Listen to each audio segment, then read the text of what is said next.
देखिए, हम अविश्वास प्रस्ताव लेके आए थे कांग्रेस पार्टी, और जो जो बात कही थी, फाइनेंशियल पोजीशन क्या है, बेरोजगारी क्या है, कानून व्यवस्था क्या है, इसका कोई तसल्ली बख्श जवाब दिया नहीं।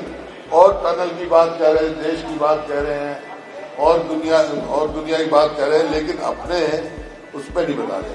अब बीपीएल कार्ड की बताया, उसका नहीं था कि भाई इन्होंने चुनाव से पहले बीपीएल कार्ड बनाए पूरे उसमें प्रदेश में, और अब चुनाव के फौरन बाद 13 लाख बीपीएल कार्ड दिए। उससे पहले तो 80% 75% जो है बीपीएल में है। और जब ये लाडो का देना, इनको लाडो बहन का देना पड़ता है, पहले क्या था 85 लाख महिलाओं को देना था, वो 1 लाख रुपए आमदनी कर दी। जब बीपीएल है 75% तो उनका हक है, वो उनके साथ धोखा हो रहा है। और आर्थिक स्थिति हरियाणा की बहुत खराब है, ये मैं नहीं कह रहा, ये नीति आयोग की रिपोर्ट है कि Haryana rank 14 out of 18 major state in NITI Aayog physical health index में 14वें नंबर पे फिसड्डी है। और स्टेट वाइज डेब्ट index Haryana stands eight number 15 among the 18 states. कर्जा ले रहे हैं और वो कर रहे हैं। डेट जो जीएसपीडी की रेशो है वो 31% से ज्यादा। आप खुद देख रहे हैं कि प्रदेश की जो है आर्थिक हालात, तो ये इंडस्ट्री यहाँ से छोड़ के जा रही है। ये पहली दफा हुआ है। 2005 से 2014 तक देखो कितनी इंडस्ट्री आई। 2004 से पहले 4000 थी, तो 8000 से ज्यादा ये आई। और अब पिछले 2 साल में इंडस्ट्री छोड़ के जा रही है। पंजाब में जा रही है और हरियाणा छोड़ के जा रही है। क्यों? कि यहाँ सुरक्षित नहीं यहाँ पे आपको महसूस करते हैं।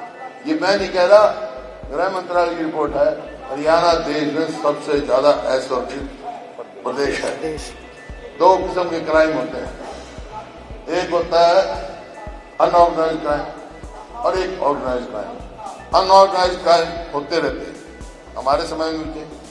कोई भाई भाई का झगड़ा हो गया, कोई टेनेंट का उसका हो गया, ओनर का झगड़ा हो गया है, पानी पर किसी बात पे कोई एक्सीडेंट हो गया बाई चांस, वो अनऑर्गेनाइज क्राइम। लेकिन हरियाणा में ऑर्गेनाइज क्राइम सबसे ज्यादा है। कोई 50 कह रहा है, कोई 70 कह रहा है, 80 ऑर्गेनाइज गैंग काम कर रहे हैं जो फिरौती मांगते हैं और ऑन करते हुए हमने किया। ये पहली दफा हुआ हरियाणा में, उसका कोई कंट्रोल नहीं है। तो जिस प्रकार से जवाब मिल रहे थे उससे संतुष्ट नहीं है। धान घोटाले का कोई जवाब नहीं। इतना बड़ा घोटाला, हजारों करोड़ का घोटाला है। हमारे जल बराबर कंपनसेशन का ये सबने डिटेल दी, जो बिल्कुल गलत है। लोगों के खेत डूबे हुए हैं, मतलब 5.5 लाख का वो देना था, 5.5 लाख किसी चीज का कोई जवाब नहीं दिया। 5 लाख ने अप्लाई किया, 53,000 को दिया था। अनएम्प्लॉयमेंट 3% बता दी, जबकि 13% है। नेशनल स्ट्रेटेजी से लिमिटेड की जो गवर्नमेंट की है उसमें 15% हरियाणा दिया, 13.5%। इसी प्रकार से हर उसमें। और आप बता दें किसानों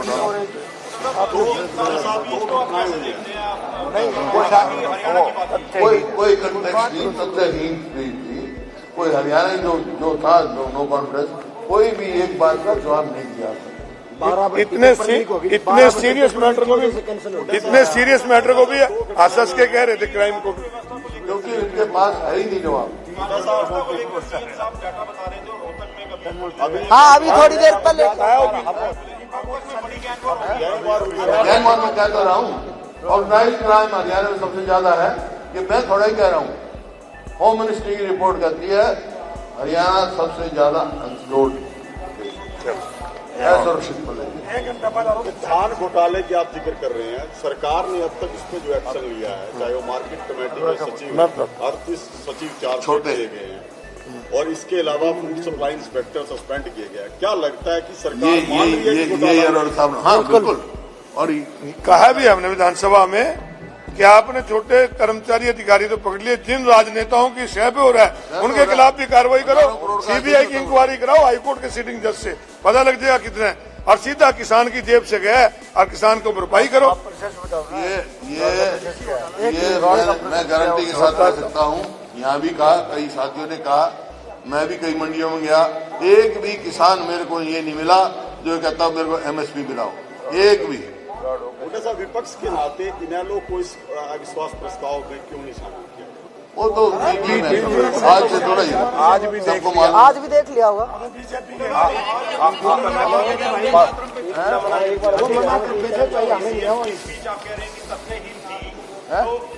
आज वंदे मातरम पे चर्चा करा दी गई, सीएम की स्पीच को आप नहीं बता रहे हैं, ये जवाब को, अविश्वास प्रस्ताव को टालने के लिए सब जवाब बिल्कुल जवाब आप बता दो, आप तो सीनियर जर्नलिस्ट हो, जो इश्यूज उठाए हमारे साथियों ने, एक का भी रिप्लाई नहीं दिया। 2 घंटे हो गए तकरीबन, एक का भी आया। 5 टनल फलानी जगह बन रहा है, टनल, अब नेशनल हाईवे की बात करते हैं, ये नहीं बताने ये तैयार कि जितने हरियाणा में नेशनल हाईवे है वो 95% हमारे समय के सैंक्शन है। और जम्मू कश्मीर की बात कर रहे हैं, हरियाणा की, जम्मू कश्मीर की टनल की बात कर रहे हैं, स्टेट को तो टच ही नहीं किया। 5 मंत्रियों ने जवाब, आज हरियाणा में सबसे ज्यादा टोल कलेक्शन हरियाणा में पूरे देश में। ऐसा वंदे जो मातरम गीत है उसको लेकर कहा गया कि कुछ पंक्तियां कांग्रेस ने हटाई, क्या ये सरकार ऐसा है? मूल रूप लागू कर नहीं, ये जो संविधान जिसने बनाया है, संविधान सभा, तो 1950 में उस संविधान सभा ने यूनानिमसली ये वंदे मातरम राष्ट्रगीत बनाया। अब उनसे बड़ा कौन है जिन्होंने संविधान ने ही हमारे को ताकत दी ना। उन्होंने एलिबरेटली डिस्कशन के बाद विदाउट एनी डाइसेंशन ये राष्ट्रगीत बनाया, उसका सम्मान सबको करना चाहिए। हमने यही कहा था, इस राष्ट्रगीत का अपमान मत करो। मेन मुद्दों से भटकाया गया है, कांग्रेस की जीत हुई है, जो जिस तरह का माहौल बना सदन में। हम तो लोगों की आवाज उठाना चाहते हैं, लोगों की आवाज उठाई है हमने, लोगों की समस्या उठाई, और देख लो कोई सी बात का भी जवाब नहीं है, किसी का कोई रिप्लाई नहीं।